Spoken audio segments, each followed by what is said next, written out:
Olá a todos e a todas, meu nome é Diógenes Aires, eu vou apresentar para vocês o podcast Saneamento e Prosa com o episódio Resíduo Zero como estratégia de saneamento ambiental. Primeiramente, eu gostaria de apresentar os nossos participantes desse podcast, que é o Giovanni Toledo e o George Humberto Guimarães. O Giovanni Toledo ele é biólogo, é especialista em educação ambiental e também trabalha com as práticas resíduo zero já há um bom tempo. Vai falar para vocês um pouco disso. Também é mestre em gestão ambiental. Me ajuda aí, né, Giovanni? Um podcast mais participativo, né? Gestão ambiental. Ele estudou ali em Portugal e vai falar um pouquinho para vocês dessa experiência. E também é especialista em tratamento e disposição final de resíduos sólidos e líquidos. O Jorge Humberto Guimarães é engenheiro ambiental. Também ele é especialista em técnico, como que é? Engenharia de Segurança do Trabalho. E além da segurança do trabalho, você também fez um MBA, não é isso? Isso, em gestão industrial, e agora nós estamos com esse novo desafio, né, do mestrado no IFG, ali em Tecnologia, Gestão e Sustentabilidade. Que maravilha. O George que trabalha muito com a área de segurança do trabalho, meio ambiente, presta consultoria empresarial para empresas. É isso que você atua, o George? Fala um pouquinho pra gente. A gente fala que a engenharia de segurança do trabalho, ela caminha também, né, unida com a engenharia ambiental, na parte de gestão ambiental, na parte da saúde dos colaboradores, porque tudo aí unifica-se, né, num propósito só. Porque hoje a gente trabalha as três vertentes, que é o ambiental, o social e o econômico. Então isso é o que a gente tem lutado, nós temos trabalhado nas empresas, nessa parte de saúde, meio ambiente e também a parte do ser humano.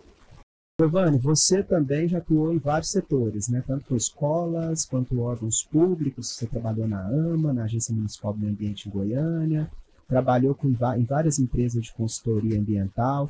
Fala um pouquinho, o CIP também, né? Fala um pouquinho aí desse trabalho que você desenvolveu ao longo de sua carreira, até para o nosso público que nos acompanha situar quem são os nossos participantes e ver de que forma que a gente atua com saneamento e resíduo zero. Então, eu sou biólogo de formação, mas desde a biologia eu sempre me interessei por resíduos, né, por educação ambiental, sempre fui apaixonado nessa área e acabei me especializando mais nessa área, né, primeiro na educação ambiental, depois na especialização em resíduos sólidos, e também atuei nos três setores que você falou, né? Eu educação ambiental, licenciado ambiental, educação ambiental, resíduos sólidos, mas também trabalhei na área de Goiânia, também no terceiro setor como presidente do Moleiro. Desenvolver projetos também na área de produção. A gente conseguiu ver uma abordagem desse setor e uma experiência aí. Maravilha. Acabei apresentando os meninos e não me apresentei totalmente, né? Então vou falar um pouquinho da minha atuação para a gente partir então para esse bate-bola do tema que a gente vai trabalhar hoje, né? Eu sou engenheiro civil, sou engenheiro também de segurança do trabalho, especialista em tratamento e disposição final de resíduos sólidos e líquidos e mestre em engenharia ambiental e sanitária. Coordeno hoje a Sociedade Resíduo Zero, né? Sou também embaixador do Instituto Lixo Zero Brasil. Também representamos a Aliança Resíduo Zero Brasil, atuamos nessas frentes. Sou também diretor da Associação Brasileira de Engenharia Sanitária e Ambiental na seção Goiás. Também conselheiro do CREA, dos sindicatos de engenheiros, e estou como engenheiro ali na Agência Municipal do Meio Ambiente de Goiânia. Então tem uma atuação vasta aí da gente trabalhando nessa área. E eu espero que hoje a gente possa avançar com esse tema, né? E para começar então as nossas discussões, eu vou fazer uma contextualização junto com os senhores acerca do que é resíduo zero, né? E do que é o saneamento ambiental, né? O saneamento ambiental é essa grande área do conhecimento, é uma área multidisciplinar, ou seja, ela está envolvida com todas as áreas do conhecimento, né? Com a engenharia, com a biologia, com a química, com a física, com o direito. Eu acho que na educação, né? Eu acho que não tem área onde o saneamento não entra, né? Enfermagem, a saúde pública, né?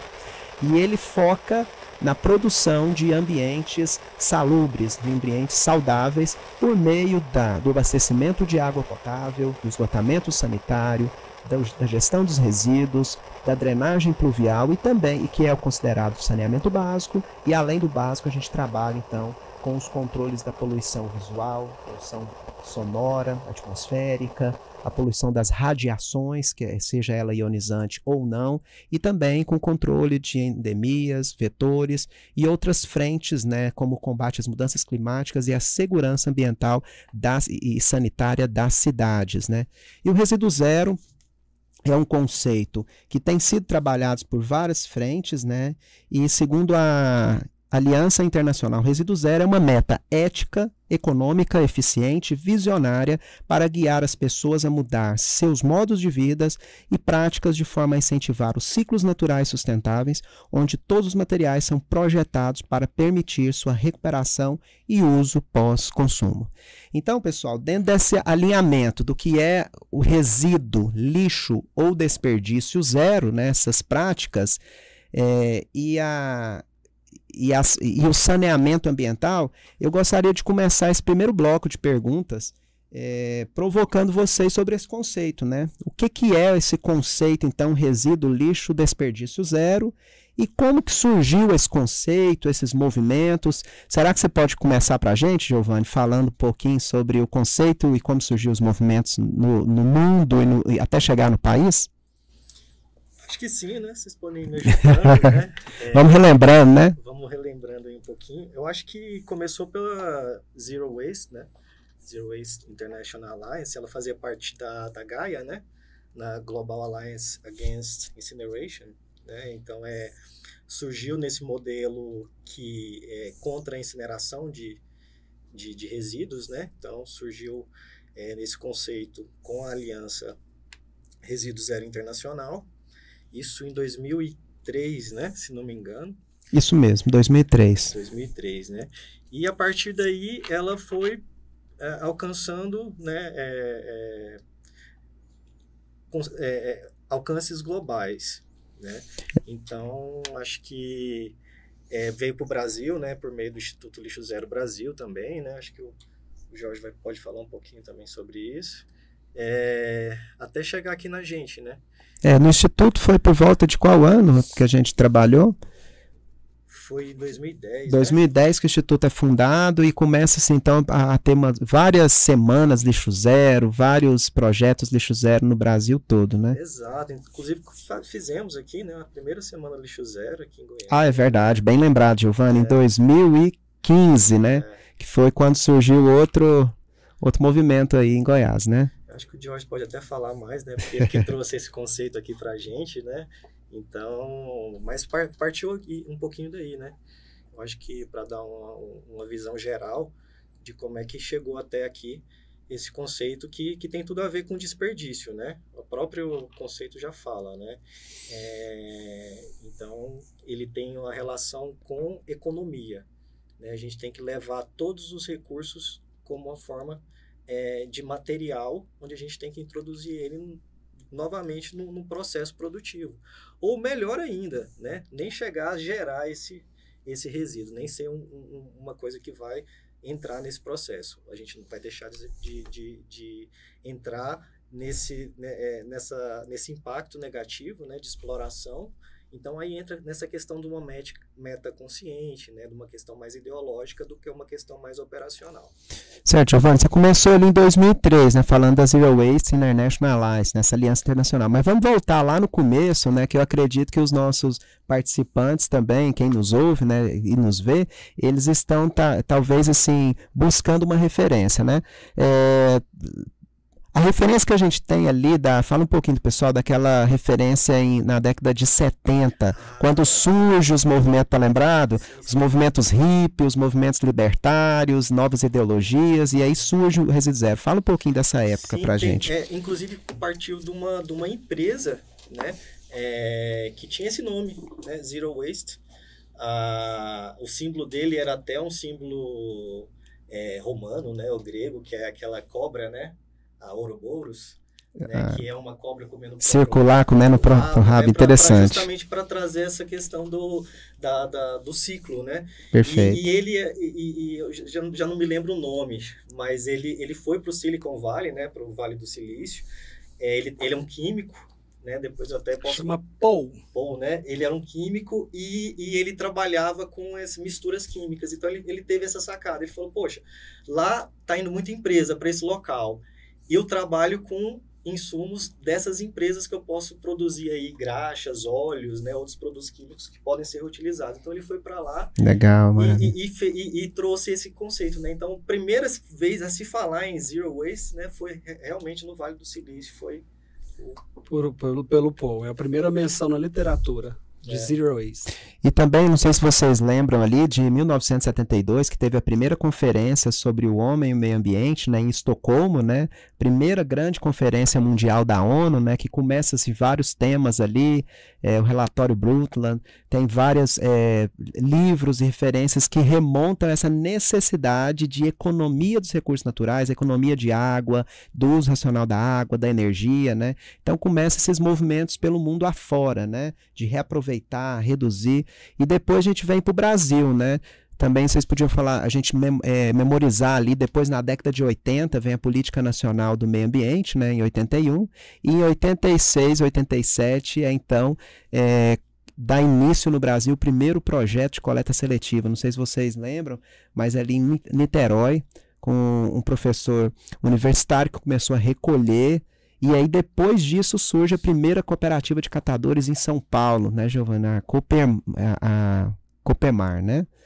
E depois vai surgindo a Copemare, né? E depois vai surgindo a Asmare em Belo Horizonte, a primeira associação. Até chegar nesses 20 anos pós-primeira conferência, que foi a segunda conferência e a maior, que é a Eco 92, que trabalhou a Agenda 21, né? A Agenda para o século 21, onde que as políticas de redução, de reciclagem, de reutilização começaram então a vir à tona mesmo, né?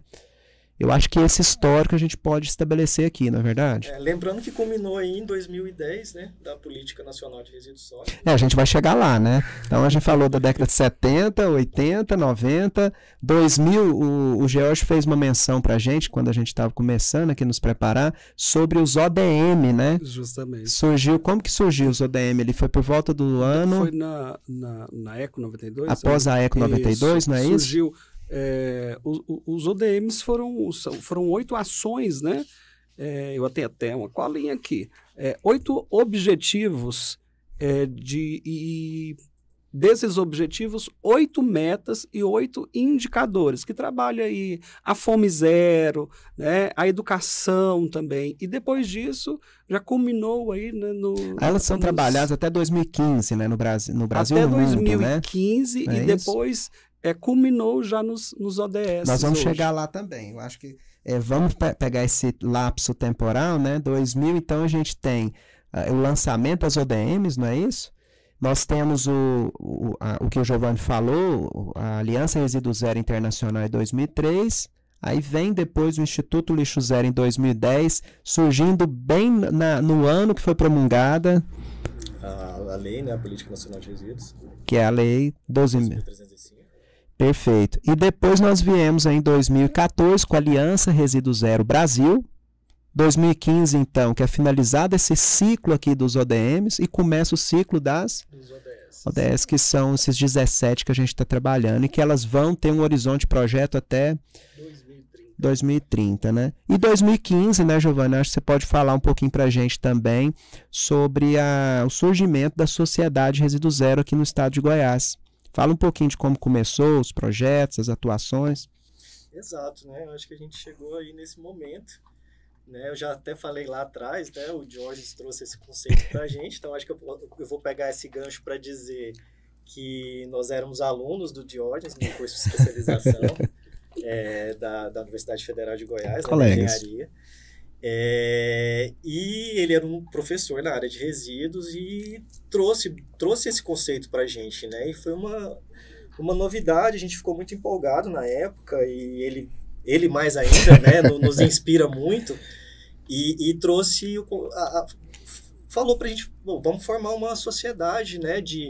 de pessoas que gostam do assunto, né, que sejam engajadas, pessoas que têm identificação com o tema. E aí criou a Sociedade Resíduo Zero, né, em 2015. Esse movimento, né? Mais como movimento, né, assim. Exato. E como a gente estava ali na universidade, a gente fez todo um processo muito metodológico, né? A gente quis saber realmente identificar todos os gargalos. Então a gente foi na casa das pessoas para descobrir o que elas produziam de lixo, né? A gente fazia meio que um estudo gravimétrico ali local, nas casas mesmo. Antes e depois, né, do projeto, né? Antes e depois, então a gente entrava na intimidade da pessoa. A gente tinha essa curiosidade de saber também, porque até então a gente só sabia na teoria, e a gente queria atuar muito na prática. Então a gente conversava muito com as pessoas, né, participantes. A gente fez todo um critério para selecionar essas residências, né, e depois disso distribuir as composteiras, né, capacitar essas pessoas, a gente aprendeu junto com elas também, de como pegar os nossos resíduos, que até então a gente já separava o reciclado, já existia o programa do Ecotóxico seletivo aqui, então a gente já separava o reciclado e pegava o reciclado. O rejeito a gente colocava para a coleta convencional, agora e o orgânico. Então uma fração muito grande aí que a gente pode aproveitar. E foi quando a gente teve essa ideia, e foi muito legal, foi muito bom descobrir que as pessoas têm um engajamento para isso, a partir do momento que você dá a capacitação, que você dá o treinamento, a pessoa por si só, ela passa aquilo para o vizinho dela e assim por diante. Tanto que da residência, né, a gente passou depois para a escola. É verdade. E aí a gente só foi crescendo. Até chegar nos projetos que a gente desenvolve hoje, né, nós desenvolvemos com o Instituto Total, né, do qual a gente agradece também a atuação, ao CIP Vida Melhor, os vários parceiros, e hoje a gente está atuando muito com o IGES, né, o Instituto Green Labor, que é sob a direção do George Humberto, né, que vai falar para a gente também sobre esses novos projetos Resíduo Zero que têm sido trabalhados junto com a atuação do IGES, George. Fala um pouquinho da sua experiência com esses projetos. Bom, eu na verdade conheci vocês já na escola, né, na escola Resíduo Zero ali em Jandaia, e depois foi o Giovanni, já foi para Portugal e realizar, né, fazer seu mestrado, e nós demos sequências. Então nós tivemos o condomínio, né, Resíduo Zero, que nós implantamos aqui no município de Teresópolis, depois com a Ecovila Santa Branca, depois nós tivemos também no TCE, né, que nós fizemos ali um projeto, era um projeto de compostagem, né, para a área verde, que, se eu não me equivoco, são 90 mil metros de área verde. Eu não lembro o tamanho, mas mais ou menos nessa proporção. Mas para quem nos acompanha, o Tribunal de Contas do Estado é um case mesmo de prédio sustentável, né? Então lá tem muito verde, muita arborização, tem o aproveitamento de água de chuva, tem a lavagem dos carros da fiscalização, né, com o aproveitamento dessa água, tem aquela parte da horta sensorial, né? Depois nós fizemos também o Horta Resíduo Zero, que eu falo que ele é um projeto xodó meu, porque que ficou sensacional, que nós fizemos ali uma meia-lua em forma de horta, acessível a idosos, a cadeirantes, às crianças. E junto com essa horta foi feito também uma composteira, né? Também para os restos dessa horta. Foi no condomínio de Guapó, e ficou muito bacana. E Consultora MAC, né, que também nós agradecemos a participação. Justamente. Eu tô falando um monte de propaganda aqui, né? Eu acho que é nesse sentido de valorizar quem está apoiando, mostrar os né? projetos que foram realizados e que estão sendo realizados. É difícil, né, quando a gente consegue para promover esse tema, né? Trazer, fica muito bonito, né? Você está falando aí da horta, né? É uma coisa que você pode comer com os olhos. Justamente. Você faz uma horta bonita e você alia o resíduo ali, já faz toda uma questão da engenharia circular, né? E alia a pessoa, né? Coloca a pessoa, né? Humaniza isso. Por que horta, George, Giovanni? O que é importante? Horta com resíduo zero. A horta, a gente está falando de alimentação saudável, né? Segurança alimentar, da própria pessoa, porque aquele condomínio todos os moradores têm acesso. E por que resíduo zero ligado à horta? Então, olha, interessante isso, e a gente viu isso muito no projeto Escola Resíduo Zero, no projeto Resiliência. A partir do momento que você tem uma horta, que você fez um composto, né, gerou um composto a partir dos seus resíduos, e aí você não tem onde você colocar. Quando você coloca ali uma floreira, uma flor, ou você faz uma horta. No momento que você está fazendo uma horta, você está produzindo seu alimento. Certo. Você está produzindo um pé de alface, você está produzindo uma couve. E no momento que você está se alimentando daquilo, você está deixando de se alimentar de um produto industrializado, que tem uma embalagem. Né, que você foi até o supermercado comprar e tem uma sacolinha. Que gerou um resíduo, né? Gerou um resíduo. Né? E ele está ali na sua casa, você não precisa nem da sacola para pesar ali, né? Então você tira da sua horta e você já leva. Ou seja, ali você já elimina a necessidade de embalagem de resíduos de papel, plástico e outros, né? Exato. Então, quando a gente fala da questão do resíduo zero, a gente acha que é só não gerar o resíduo. Mas no momento que você tratou aquele resíduo, você fez a compostagem, você deixou de gerar outros, porque você não vai consumir. Né? Você não vai precisar ir até o supermercado, você não vai consumir embalagem. Então você sustentável, né, Júlio? Então você reduziu no consumo, né, ou não consumiu, e depois no final, Giovanni, porque depois eu quero saber esse ciclo fechado que a gente está falando, né? Depois que a gente consumiu esse alimento, teve um resto, o resto volta para onde? Ah, bom. E por isso que nesse projeto a gente tinha essa parte também da composteira. E da composteira vai para onde? Aí vira o quê? Composto, volta para a horta. Então ou volta para as plantas, né? Então é um ciclo. Eu acho engraçado você falar isso, me lembra uma senhorinha do projeto de residência, que ela se apegou tanto, porque a gente usava, porque tem várias formas de compostagem, né? E uma das formas de compostagem é com minhocas, né? É a vermicompostagem. E aí ela dizia, nossa, eu fico pensando nas minhocas lá na minha casa, que eu tenho que dar comida para ela, né? E aí acabava comendo mais comida saudável, né? Para gerar a casca para dar para as minhocas. Então virou quase que um pet ali, né? Então, assim, vira um processo dentro da casa. Isso é muito bom. Quando aquilo vira um hábito para a pessoa, isso já faz parte da vida dela, da família dela, da comunidade, e ele vai extrapolar. Como o Jorge estava falando ali, né? Olha, ele foi para o condomínio, a gente começou na residência, né? Foi para a escola, foi para o condomínio e já foi até para a cidade, já criou cidade de resíduo zero. Esse foi um projeto enorme, né? Foi um projeto de 18 meses. Esse começou quando? Cidade de Resíduo Zero? No finalzinho de 2019, na realidade, iniciamos mesmo em 2020, né? E nós fizemos a parte 1 do projeto, que foi a gravimetria, e inclusive esse projeto ele virou artigo, depois também virou um capítulo de um livro, né, a primeira parte desse projeto, que foi a gravimetria, porque a gente precisava entender também o que aquela cidade gerava de resíduo. O que eles estavam, né, destinando ali para o lixão. A gente precisava entender para a gente ter uma ação correta para trabalhar tanto nas escolas quanto com a sociedade. E é interessante que nós detectamos na gravimetria que mais de 50% era material orgânico. Então, por que não se fazer aí um projeto de compostagem em grande escala? Né? Trabalhar essa conscientização. Já havia implantado o projeto Escola Resíduo Zero. Então, nós voltamos com a cidade. E o projeto Escola Resíduo Zero havia parado por causa da Covid, né, aquela paralisação das aulas. Nós retomamos também esse projeto de compostagem nas escolas. E é interessante porque a responsabilidade era dos próprios alunos.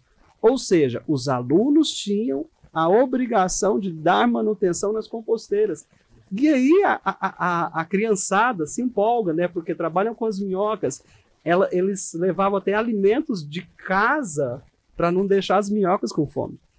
Mas o interessante, porque nós trabalhamos ali, o município mesmo, de 6 mil habitantes, nós fomos para a rádio, fizemos propaganda, nós fomos para as escolas, nós trabalhamos com a liderança. Né? E ele trabalhou com quantas lideranças?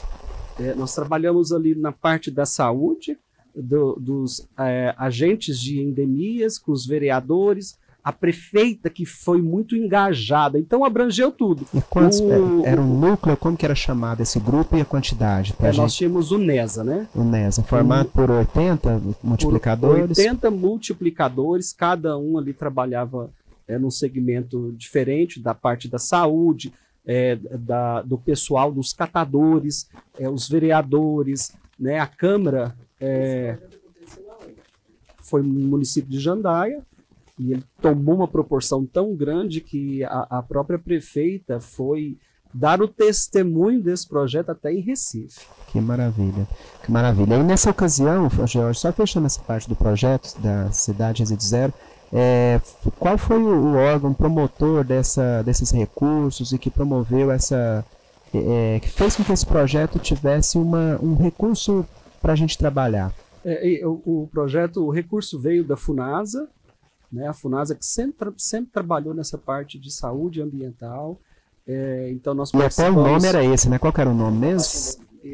Justamente. Ela tem várias atuações, né? Então nesse do projeto era saúde ambiental. Então, que até deu nome ao projeto, né? Cidade Resíduo Zero. Justamente, Cidade Resíduo Zero. Jandaia, Goiás, Educação em Saúde Ambiental, né? Então nós trabalhamos isso. Essa mudança de comportamento. Fantástico. E olha, para você ver, né, Jorge, que a educação ambiental sendo trabalhada de forma realmente transversal. Porque a gente vê, né, igual dia 5 agora foi dia do meio ambiente, a gente vê tanto ações pontuais. E aí quando a gente vê uma ação assim, um projeto que envolve saúde, educação, meio ambiente, que envolve a comunidade, você vê que isso entra dentro do projeto político-pedagógico da escola. Isso é muito bom, porque ele trabalha o ano todo. Perfeito. E o Giovanni falando de educação ambiental, eu lembrei também que esse projeto Cidade Resíduo Zero Jandaia é um projeto de saneamento, né? Porque a FUNASA ela trabalha com municípios até 50 mil habitantes, né? Então a verba era destinada para esses municípios e dentro das políticas de saneamento uma estratégia bastante eficaz era as estratégias de educação em saúde ambiental, né? Como produzir ambientes saudáveis, ambientes salubres, né? Que combatia as endemias, o controle de vetores por meio dessa gestão resíduo zero, né? A gente vê que até isso já está disponível, né? Uma tampinha de garrafa já acumula água suficiente para trazer mosquito. E isso a gente precisa cuidar, né? O resíduo tem que ser tratado. E interessante, Giovanni, voltando até aquela sua colocação, nós temos a Política Nacional de Educação Ambiental, que ela preconiza que a educação ambiental ela deve estar em todos os níveis e modalidades de processo educativo, tanto formal quanto não formal. E eu estudando na pesquisa para o mestrado, nós temos uma pesquisadora que fala que ainda de forma informal. O que seria isso? Aquilo que nós aprendemos de geração a geração com os nossos avós. Então, ou seja, muitos falavam-se para queimar folhas. Hoje, a gente já fala para não queimar, né? Na área rural aí, para a gente trabalhar compostagem. Então, mas tinham muitas pessoas de idade que já faziam compostagem e não sabiam o processo de simplesmente abrir ali um buraco ali na chácara, jogar ali os restos, enterrar e depois reutilizar, ou mesmo plantar ali uma árvore ou uma árvore frutífera naquele local. Olha que interessante. É o que você falou, né, George? É interessante essa parte da educação ambiental informal, né? Que a Política Nacional fala do ensino formal e não formal, né? E o informal, quando você falou da passada de geração em geração, eu acho interessante porque quando começamos, Giovanni, com a parte do resgate aos valores ambientais dos nossos antepassados, a gente citava muito nas nossas palestras a importância que os nossos avós davam do reuso do saco de pão, né? Para embalar os materiais, né? O reuso dos jornais, do papel jornal, né? Das embalagens de extrato de tomate, as latas de tinta, que tem ganhou até o nome de um prato hoje, que é carne de lata, né? Devido à reutilização das latas, né? Porque os recursos eram escassos, os materiais eram escassos. A gente tinha muito consumo muito mais manufatura, né? O consumo muito mais ali do dia a dia. Então, quando entrou realmente esse consumo, a gente tem que olhar com uma outra visão, né? Uma visão de tratar esses problemas. E em relação à questão da educação não formal, né, é uma questão importantíssima, porque a gente não tem, na nossa educação formal, uma matéria de saneamento. Né? Nós temos ali, trata um pouquinho na ciência, na biologia, na geografia, mas a gente não tem uma matéria de... Verdade, bem lembrado. Antes a gente tinha, né, educação moral... Moral e cívica, educação artística. Que tratava um pouco, né, disso do saneamento. Então, É interessante, eu acho que é Giovanni. um pouco a gente trazer essa questão do saneamento para o dia a dia nas relações informais de educação. Né? Não só da sala de aula, que eu acho que é bem tratado. É bem tratado. De forma transversal, mas também nesse momento. Perfeito, acho que o E Giovanni também essa pontuou muito bem. conversa, né? Essa conversa que precisa ter com a sociedade, né? O não informal é se trabalhar nas igrejas, é se trabalhar Com segmentos da justamente sociedade. com segmentos da sociedade. Então, é envolver as pessoas. Inclusive, tem essa ação agora da Cidade Resiliente, que traz a sociedade para dentro. Porque muitas das vezes ela está de fora. E a gente precisa entender que a sociedade precisa participar nas ações atuantes do governo. Perfeito. Eu até tenho chamado a atenção ao longo desse podcast, né? Porque para nós está claro esse histórico, o conceito, mas a gente tem mania de achar que só quem vai nos acompanhar são especialistas do saneamento, e não é, né? Esse podcast também tem essa intenção de ser levado para toda a comunidade, para toda a população que muitas vezes só ouve a palavra saneamento na conta de água, né? Então fica distante ou quando ela abre a torneira, né?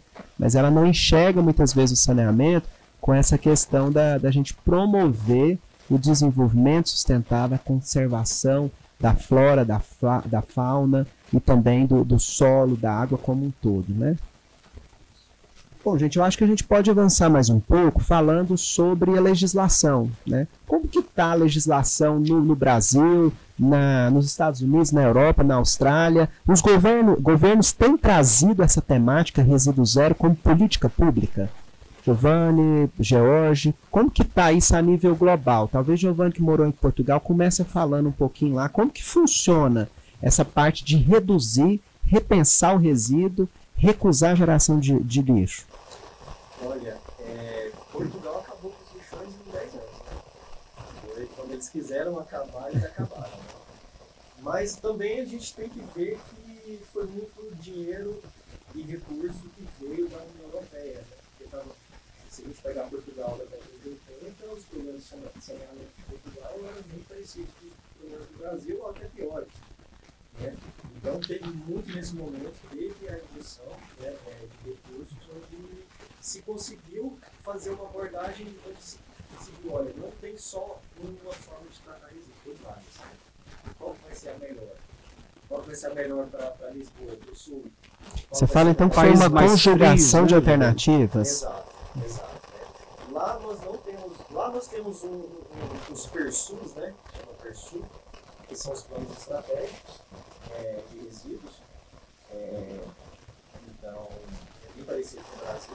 Parece que é por década, né? A cada década eles fazem uma atualização. Teve agora o último ano, acho que até 2020, até 2020 mais. Então, eles foram atualizando. Então, é bem parecido com o Brasil, tem essas atualizações.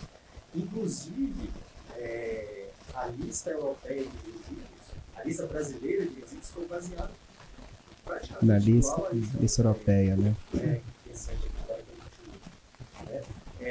usa. Lá também o recurso a limpeza urbana também de responsabilidade dos conselhos, né? Dos municípios lá.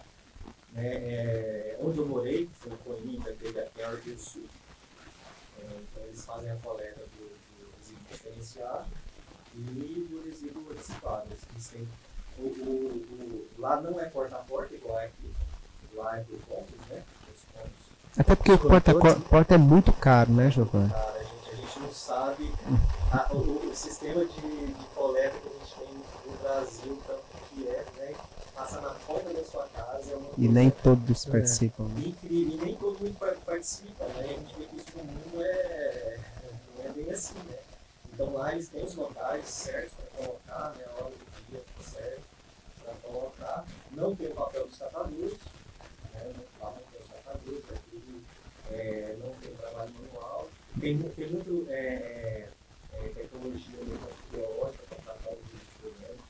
Eu ia te perguntar para isso, quais foram as tecnologias que Portugal apostou e que conjuga com resíduo zero? O aterro sanitário é uma tecnologia solidária.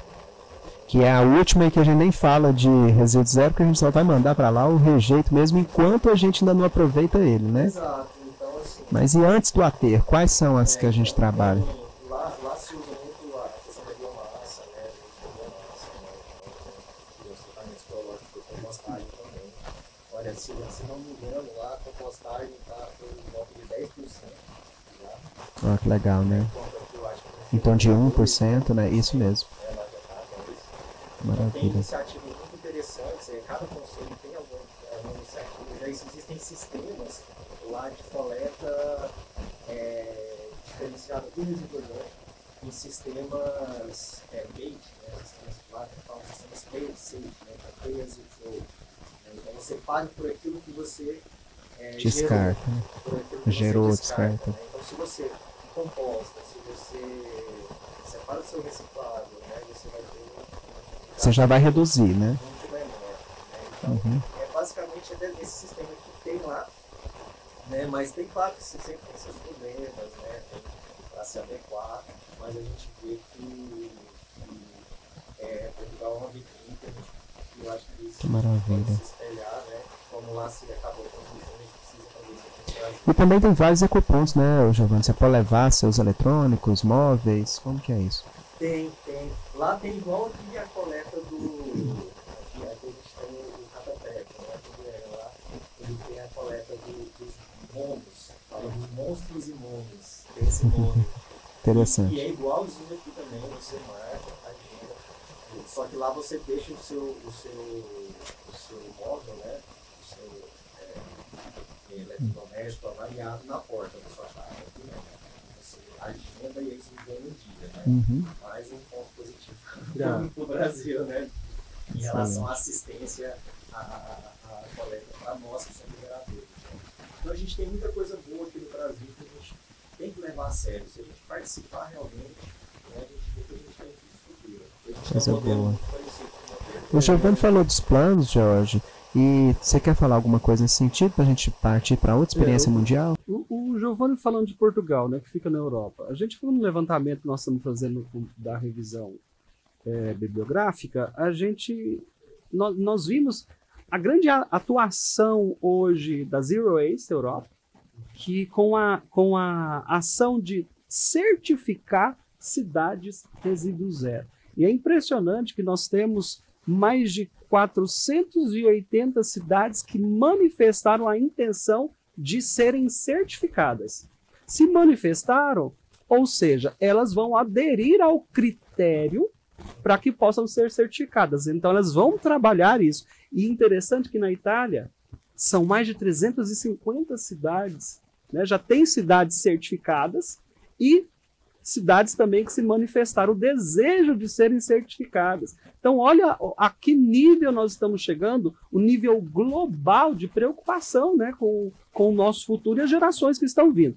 Nós também estivemos na Califórnia, nós vimos o tanto que a Califórnia trabalha ali com essa temática, né, um estado ali, São Francisco, se preocupa muito com essa questão dos resíduos, tem uma legislação lá que coloca assim, a obrigatoriedade de cada morador ter os seus coletores. E tem os dias específicos para coleta do orgânico, do material reciclável.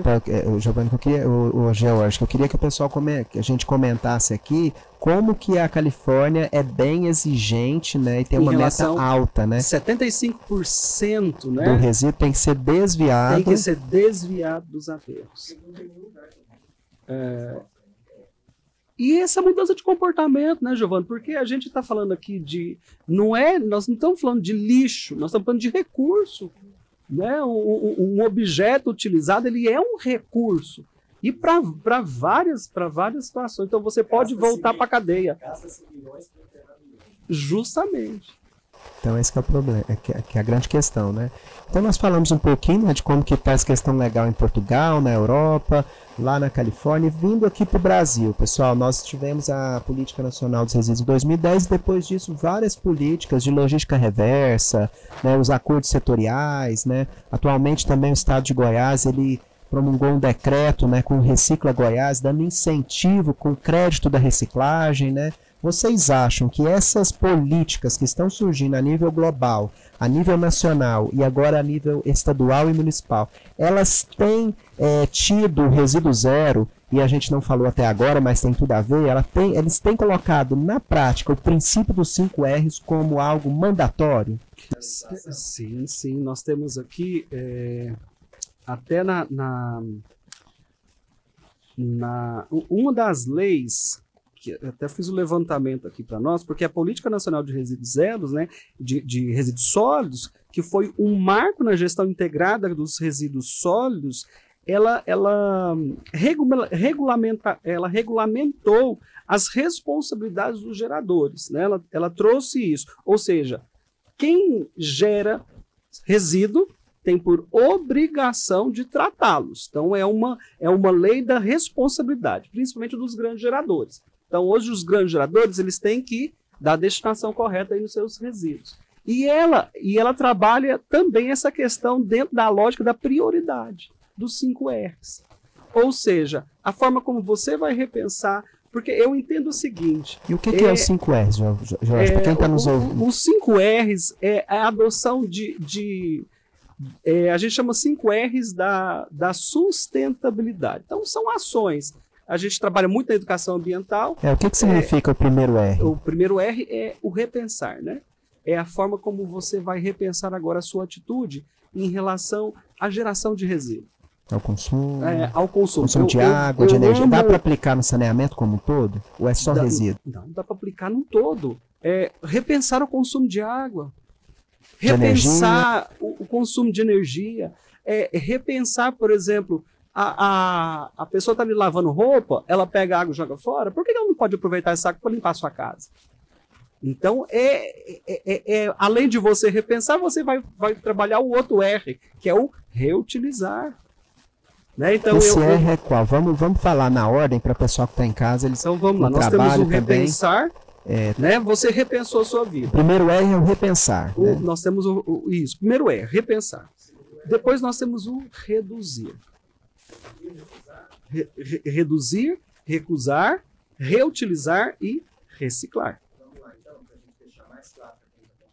O R, repensar. Repensar suas atitudes. O consumo, as atitudes. Desenfreado. Certo. Aí o depois segundo nós vai temos... recusar, né? Recusar as atitudes inadequadas, os hábitos errados, é isso mesmo?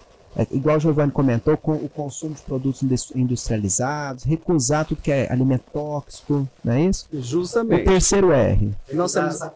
Recusar, isso, bem lembrado. Né? O reduzir. Terceiro R, reduzir. Depois nós temos o reutilizar. Reutilizar os materiais, energia, água, né? Justamente. Depois nós temos aí o reciclar. Lembrando que o último é o reciclar. Geralmente a gente pensa só no reciclar. Né? A gente pensa só no material reciclável. Né? Mas a gente tem que pensar além disso. Né? E o que o Jorge falou aqui é justamente isso. É pensar além do reciclar. Porque quando a gente fala das políticas internacionais, europeias, ou lá dos Estados Unidos, né, a gente tem que pensar antes disso, antes da questão de estar reciclando. Vamos pensar no nosso consumo. Né? Então, reciclar é o último. A gente tem outras formas de estar chegando antes da reciclagem. Justamente. E hoje já existem ações trabalhando 7 R's, 8 R's. Então aí nós temos aí uma variedade de gama de R's. Maravilha. Então a gente pode dizer que o princípio dos 5 R's é uma forma de contribuir com as políticas de saneamento ambiental? É uma forma de você levar a educação ambiental, né, para mudança de comportamento das pessoas. E contribui também, Jorge, com saneamento ambiental também? Contribui. Essa forma de você repensar, só de você economizar água. Você trabalha a sua economia financeira, você ajuda o meio ambiente. Veio na mente é o seguinte, nós estamos nesse momento aí esse desastre ambiental, não é isso? Que surgiu, né, no Rio Grande do Sul, em outras partes do mundo, né, mas não com uma proporção como no estado do Rio Grande do Sul, né? E que veio à tona um tema que o saneamento sempre foi desafiante para nós, que é a drenagem pluvial. Será que se o resíduo zero realmente estivesse, o lixo zero, desperdício zero, tivesse sido implantado em uma magnitude como a que nós sonhamos, será que teria uma minimização dos impactos ambientais negativos com essa enchente? O que você acha? E quando a gente olha para a enchente agora, o que a gente vê? Só lixo. Boa pergunta, né? A gente viu muito isso, né? Agora que as águas estão baixando, né? A gente vê isso também. O lixo é um problema no sistema de drenagem também. Então, inclusive, a gente voltando lá para as ODSs, né? A gente tem a questão da vida na água, né? A ODS 14, que fala sobre a questão de poluição de detritos marinhos, né? E a gente sabe que o mar, ele começa ali no bueiro, né? Ele começa ali no sistema de drenagem. E o período do sistema de drenagem ele vai cair nos corpos hídricos e dos corpos hídricos. Pegando seu gancho, Giovanni, a gente fica mais preocupado ainda porque em 2022 nós temos um estudo que nós ultrapassamos 8 bilhões de pessoas, né, a nível global. E, segundo a ONU, até 2050, nós seremos mais de 6 bilhões de pessoas vivendo em áreas urbanas. Então é preciso repensar a forma do desenvolvimento urbano. O desenvolvimento urbano precisa ser sustentável, porque o que nós estamos vendo na prática e na realidade é o pessoal asfaltando, é o pessoal cimentando, e aí vai o quê? A drenagem. Para onde que vai tudo isso? Então é preciso repensar isso. Exato, a gente até tem muita prática de resíduo de construção civil, né? Sendo utilizado aí em área de botafório, sendo utilizado em área de aterramento, né? De forma irregular, e isso atrapalha todo o sistema. Eu acho que contribui muito, né, nessas áreas de encosta, né, esses deslizamentos, né, quando vem a enchente. É isso aí. Gente, eu quero caminhar para o final, até porque nós estamos já com o tempo um pouquinho delongado aqui. Tá muito bom, né? O saneamento em prosa, o tema, né? É muito amplo. É muito amplo, né? Trabalhar com saneamento, né? Proseando aqui com amigos, né? E com a temática hoje, resíduo zero, que é muito boa, a gente vai longe, né? Eu quero até aproveitar e dizer que esse podcast é uma realização da ABS Goiás, né? Associação Brasileira de Engenharia Sanitária e Ambiental, Seção Goiás, com o patrocínio do CREA Goiás, que é o Conselho Regional de Engenharia e Agronomia do Estado de Goiás, do qual a gente agradece muito. Eu também quero aproveitar esse momento e agradecer a nossa diretora, Juliana Matos, né, que é a promotora desse podcast, né, que está à frente e que tem nos ajudado a promover o saneamento no nosso estado por meio dessa ferramenta que é o podcast. Obrigadão, Juliana. Então, pessoal, para a gente caminhar para os finalmente, né, antes da gente fazer o fechamento, eu queria que o George também falasse um pouco sobre essa pesquisa, George. A gente está sabendo que você está fazendo uma pesquisa de educação ambiental para cidades resíduo zero. Como que é isso? Em que fase que está a pesquisa? Que tem de novidade aqui para o nosso estado? E o que você pode deixar de recado ou de pedido de ajuda? Não sei, tem formulário, tem dados que tem que coletar. Como que está? Em que momento que é isso? O que vai ajudar essa pesquisa para o desenvolvimento do nosso estado? E é interessante que essa pesquisa, né, tem como co-orientador Diógenes, né? Na realidade eu tenho 3, eu tenho orientador e 2 co-orientadores aí no meu pé. Essa pesquisa... Vamos pensar pelo menos qual que é o nome da pesquisa e qual que é o objetivo dela e quem é que ela está. Vamos lá. Então, hoje é uma pesquisa que a gente está levantando, é uma proposta, na realidade é uma proposta de educação ambiental de cidades resíduo zero aplicável aos municípios do estado de Goiás. Então, o que nós estamos fazendo? Nós estamos levantando as principais práticas, né, a nível global, e aí nós vamos ali elaborar um guia dessas melhores práticas para que possa ser aplicado aqui nos nossos municípios. Nós estamos fazendo aí uma revisão bibliográfica, nós estivemos na Califórnia também levantando o de melhor, porque a Califórnia ela é conhecida, né, por ser aí um estado resíduo zero, São Francisco, uma cidade resíduo zero, e além de outras cidades que nós temos como exemplo, né, na Austrália, Adelaide, no Japão e assim sucessivamente. E aí nós estamos também levantando no estado de Goiás o que os municípios têm feito. Se é algo que dá sequência, como o Jandaia é um exemplo, né? Ou se é pontual, se é somente ali uma compostagem, se é somente ali uma implantação de uma cooperativa, uma separação aí dos materiais. Então nós precisamos levantar isso. Jorge, na prática, né? As práticas resíduo zero é só coleta seletiva e compostagem? Ou as práticas envolvem mais ações? Quais são essas ações? Nós temos inúmeras práticas, né? Nós trabalhamos a compostagem, separação de resíduos, o wash, né, que é a água. Nós trabalhamos em inúmeras... O que é o wash mesmo? Giovanni, nós pode talvez lembrar para a gente. Você não lembra, Giovanni? Water, sanitation and hygiene, né? Que é a água, saneamento e higiene, né? Tem que ser trabalhado no ODS 6 aí. Justamente. Então também é uma ação que tem sido muito divulgada. Considerada como resíduo zero também, né? Considerada como resíduo zero. Consumo consciente, o que mais? Tem falado muito em DIY, né? Que é o do it yourself, aquela trabalhar com as mãos, você fazer, né? Faça você mesmo. Que você começa a reaproveitar, né? As soluções baseadas na natureza têm sido considerado resíduo zero? Também, né? Porque nós temos visto permacultura, também trabalha? Visto isso. Muito, né? Eu acho que a prática da permacultura, né, que envolve até a construção, né, que a gente às vezes não vê muito a prática da construção dentro da questão do resíduo, né, e gera bastante, né, resíduo de construção, gera bastante. Então, reuso, artesanato, reciclável também faz parte. Sim, até a própria mudança da matriz energética. Né? Perfeito. Eu acho que entra no conceito de resíduo, né, porque se a gente vai ter uma matriz energética mais limpa, que gera menos resíduos, né? A gente está falando de resíduo zero, então é muito amplo, né? A gente for falar, ela está presente em todas as áreas. Reuso de água, de energia também? Agora fala muito em reuso de águas de efluente, né? Também já tem concessionárias hoje de saneamento que estão vendendo essas águas de reuso, né? Sim, até se a gente for ver Lava Jato, né? Já utiliza água, né? Então a gente sabe que é um recurso que a gente precisa dar valor e utilizar.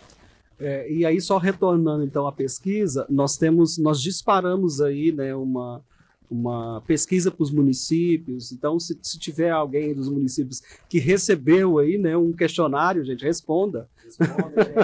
Nós também mandamos um questionário aí para os especialistas, né, responderem. Então nós estamos precisando, justamente, dando peso para os nossos indicadores, porque essa pesquisa nós estamos aprofundando aí nas principais práticas. E, claro, da onde nós vamos buscar essas informações? Exato. Das ações que estão acontecendo. A gente fala rindo assim, mas essa vida de pesquisador é difícil, né, Giovanni? É difícil. E as pessoas não têm noção do quanto é importante, porque uma pesquisa científica ela é uma ferramenta para um professor utilizar lá dentro da sala de aula. E para a gente não engolir coisa de fora, porque o que a gente vê mais aqui dentro do nosso município... É o copia e cola, né? É o copia e cola, ou mesmo assim, né, para quem é gestor público, né, tem muito isso. A gente vem de fora, até de outros países, para oferecer uma tecnologia mirabolante, que a gente vê e que não funciona, não é funcional. Em lugar nenhum. Então, esse estudo seu, né, ver o que serve de fato para Jandaia. E real, o que né? O que serve de fato para uma cidade de 2, 3 mil habitantes. Justamente. A gente não vai pegar uma coisa de fora, por mais que a gente tenha essa experiência, essa expertise, trazendo lá da Europa, dos Estados Unidos, a gente vai saber realmente o que aquele município precisa, o que a gente vai fazer de fato para que a coisa aconteça. E o que tem funcionado, né, Giovanni? Porque a gente está fazendo esse levantamento, essa revisão bibliográfica. Vamos pegar um exemplo. Se está utilizando compostagem de norte ao sul do globo, Então é algo que funciona. E por que não trazer para cá? E nós temos isso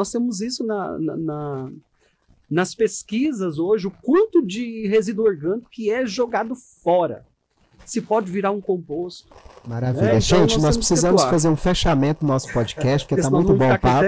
Para a gente fechar, eu queria que a gente encerrasse com uma questão. Quais são os desafios que nós temos para realmente emplacar resíduo zero, lixo zero, desperdício zero, ou de forma internacional as práticas zero waste? O que está faltando, gente? Quando as pessoas falam assim, existe lixo zero, existe resíduo zero, o que está faltando? Nós temos trabalhado muito em educação, mas está faltando a indústria ajudar também? Está faltando os governos trazerem incentivo? Eu vou bem na pegada da responsabilidade compartilhada. Né? Cada um tem a sua responsabilidade.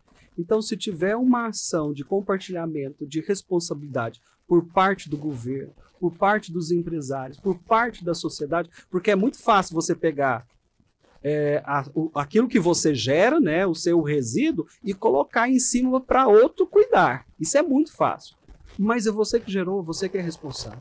Por exemplo, George, está faltando um copo que ele consegue ser compostado facilmente, a gente jogar ele seja na compostagem ou na reciclagem, ou um produto que não gera resíduo. A gente falava nos nossos seminários, né, Giovanni, sobre os próximos produtos resíduo zero, né? A pasta de dente que você não vem no tubo, né, para ser descartado. São pílulas que você já mastiga na boca igual um chiclete e já ingere aquilo ali, né? Ele não gera o resíduo dele. Eu acho que envolve tudo, né? Envolve uma mudança de comportamento. Mudança de comportamento, isso mesmo. O Jorge falou, do gerador, mas envolve a outra ponta que é a indústria. Né? Mas tecnologia nós temos muita. Eu acho que tem. É de chegar no supermercado, nós estamos falando. Né? De ter uma coisa aliada, né? Igual, vamos pegar essa questão da pasta de dente. Toda a informação que tem na caixa da pasta de dente tem no tubo da pasta de dente. A gente precisa da caixa do tubo. Né? Então a gente já está se falando muito sobre a logística reversa, né? De embalagens. Então a gente já tem essa leitura que a gente precisa fazer. Para que tem que ir para depois voltar, né? Então a gente tem que pensar isso não só o gerador, mas toda a cadeia, né? A responsabilidade compartilhada, eu acho que é fundamental. Que maravilha. E pessoal, últimas palavras, o que vocês gostariam de deixar para quem nos ouve? Qual a mensagem para quem está aí coçando de saber mais, de praticar na sua casa? Qual a grande mensagem que vocês deixam para quem está nos ouvindo, seja ele técnico, gestor de prefeitura ou a própria população? Nossa, uma mensagem para todas essas áreas, eu acho que é complicado, porque assim, quando a gente trabalha com gestores públicos, né, a gente se capacita, né, busca informações, busquem recursos para os seus municípios, né, tem recursos federais, a gente não chegou a falar do decreto estadual, né, que é a questão de recursos para catadores, justamente, né, para coleta seletiva. Então, a mensagem que eu dou é isso. Procurem, né, se capacitar, ou procurem uma forma, né, de resolver os problemas do seu município.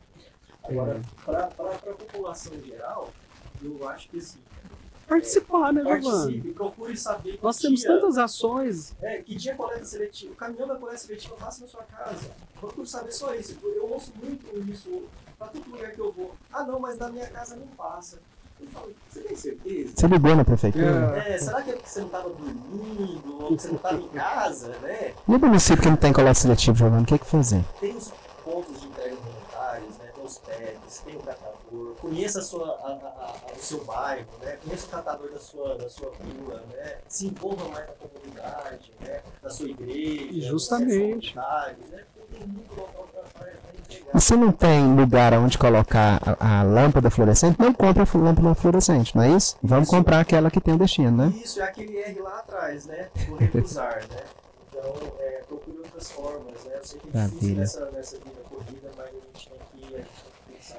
Mas nós precisamos repensar. E agora, Jorge, você dá suas palavras finais para a gente fazer o fechamento. Eu quero até parafrasear uma amiga nossa, que ela fala que nós não temos outro planeta que a gente manda os nossos resíduos, nosso lixo para lá. é aqui que fica. Então, não existe fora, é dentro, né? Então, é aquilo que eu sempre bato na tecla. A responsabilidade compartilhada. Eu tenho uma experiência que, quando eu entrei no mestrado, em uma das ministrações lá em sala de aula apresentando, eu questionei os colegas se eles já ouviram falar dos ODS. Poucos conheciam. E aí você fica pasmo. Fala, gente, mas um cara que está fazendo mestrado não conhece o que é os objetivos de desenvolvimento sustentável? Então, assim, falta o quê? Responsabilidade de buscar. Nós temos tantos congressos, nós temos tantas ações aqui mesmo em Goiânia, né? Nos parques, ações pontuais em tantos locais, e a sociedade, muitas das vezes, não tem esse conhecimento. Então é falta mesmo de buscar, de correr atrás e se engajar. Então, né? Então, para terminar o nosso podcast de hoje, eu gostaria de deixar uma mensagem aqui, antes de fazer os agradecimentos finais, para o nosso público, né? Que nos ouve, que nos acompanha, que nos vê, né? Eu vou deixar aqui Mahatma Gandhi, essa frase que já virou clichê, mas que cabe muito a pena a gente mencionar novamente, que é: seja você a mudança que quer ver no mundo. Então, se você quer ver um ambiente mais limpo, reduza a quantidade de resíduos que você está gerando na sua casa, né? Eu acho que é isso um pouco que o Giovanni quis falar também, né? Vai no supermercado, compre produtos que tenham um mínimo de embalagem, né? E se tiver embalagem, mande para quem reaproveita, para quem comercializa, seja cooperativa ou catadora, a prefeitura da sua cidade, ou alguma vizinha que vai fazer um artesanato, ou alguém que vai fazer um sabão a partir do óleo, né, utilizado, o óleo residual de fritura, ou talvez um móvel velho que está lá na sua casa entulhando e virando um lixo, dá para alguém que vai ali reformar, né, uma roupa usada. Então, resíduo zero é tudo isso, essa doação de roupas, a reutilização ao máximo, não só de materiais, mas de energia, de água e de tudo que a vida tem nos oferecido. Então, se a gente for essa mudança na nossa casa, né? Eu vou reciclar pouco, né? Você não precisa ser um exímio em resíduo zero. Não, começa com pouco. Eu falo que vários poucos se tornam um muito. Que maravilha. Então, vamos fazer esses poucos para se tornar um muito, né? É a mensagem que a gente quer deixar no podcast de hoje, o Saneamento e Prosa, que é o podcast de realização da ABS Goiás, Associação Brasileira de Engenharia Sanitária e Ambiental, Seção Goiás, e o patrocínio do CREA Goiás, o Conselho Regional de Engenharia e Agronomia do Estado de Goiás. Nós agradecemos vocês, Giovanni Toledo, George Humberto Guimarães, né, biólogo e engenheiro. Eu achei bom porque não é só da engenharia, né, saneamento é tudo, né, é química, biologia. Todo. Exato. E eu que vos falo também, Diógenes Aires, engenheiro civil, agradeço muito a participação e até o próximo Saneamento e Prosa. Olá, eu sou Lamartine Moreira, presidente do Conselho Regional de Engenharia e Agronomia do Estado de Goiás, o CREA Goiás. Ao longo de toda a minha carreira, sempre busquei conhecimento curricular e também o extracurricular. Sei o quanto esse networking e troca de experiências sobre as principais discussões nas áreas de atuação são imprescindíveis para a formação e atualização dos profissionais. É por isso que, na minha gestão, o CREA Goiás patrocina esse tipo de iniciativa. Com certeza, vocês são profissionais diferenciados. O CREA Goiás está de portas abertas para todos os profissionais registrados, investindo em sua capacitação, na fiscalização, com tolerância zero para a atuação de leigos e também nos benefícios. Convido vocês a conhecerem nosso portal de parcerias e descobrirem todos os descontos aos quais os profissionais registrados têm direito. Bom proveito